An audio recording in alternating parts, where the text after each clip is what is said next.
ছয় জনগোষ্ঠীৰ জনজাতিকৰণ ইস্যুটোৱে মূল ইস্যু আছিলে, যিহেতু আমি সেই বিষয়টোৰ ওপৰতে গৈছিলোঁ। আৰু তেখেতক কৈছে যে STV যিটো ইস্যু আছিলে বা ST প্লেনৰ যিটো ইস্যু আছিলে, সেই ইস্যুবিলাক ক্ৰমান্বয়ে নাইকিয়া হৈ গৈছে আৰু STV বা প্লেন দিয়াত কোনো অসুবিধাৰ সৃষ্টি নাই হোৱা। গতিকে খুব সোনকালে আমাৰ 6টা জনগোষ্ঠীৰ জনজাতিকৰণৰ মৰ্যাদাৰে অসম আৰু অসমীয়াৰ ভৱিষ্যতটো সুৰক্ষিত কৰিম বুলি তেখেতে আমাক কথা দিছে। এই কথা বতৰাবিলাক নিৰ্বাচনকেন্দ্ৰিক কথা নহয়, এইটো এটা জাতীয় ইস্যু। গতিকে জাতীয় ইস্যুটো পূৰণ হওঁতে কেইদিনমান দেৰি লাগিব পাৰে, তাত কোনো কথা নাই। কিন্তু আমাক এটা আশ্বাস দিছে যে আমি নিশ্চিতভাৱে আমি এই যিটো বিষয়, সেই বিষয়টো ফলপ্ৰসূ কৰি আমি প্ৰচেষ্টা হাতত ল'ম। আৰু অসমৰ 6টা জনগোষ্ঠীৰ যিটো ন্যায্য দাবী, সেই দাবী কেৱল 6টা জনগোষ্ঠীৰ দাবী নহয়, অসম আৰু অসমীয়াৰ ভৱিষ্যত সুৰক্ষা কৰা এটা দাবী।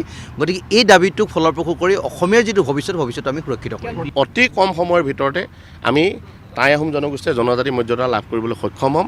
যিহেতু যি ধৰণৰ প্ৰতিবাদবিলাক হৈছিল, যি ধৰণৰ বিৰোধিতাবিলাক হৈছিল ট্ৰাইবেল সংঘ বা CC2ৰ পৰা, তেখেতলোকে হয়তো সেই প্ৰতিবাদত কিছু ক্ষেত্ৰত নমনীয় হৈছে, যাৰ কাৰণে নমনীয় হোৱাৰ কাৰণে আমাক জনজাতিকৰণ কৰা বিষয়টো ইমান গভীৰভাৱে চিন্তা কৰিবলগীয়া নহয় বুলি তেখেতে আমাক জানিব দিছে। গতিকে কম সময়ৰ ভিতৰতে আমি এটা ভাল আৰু ফলপ্ৰসূ বাৰ্তা পাবলৈ আমি সক্ষম হ'ম।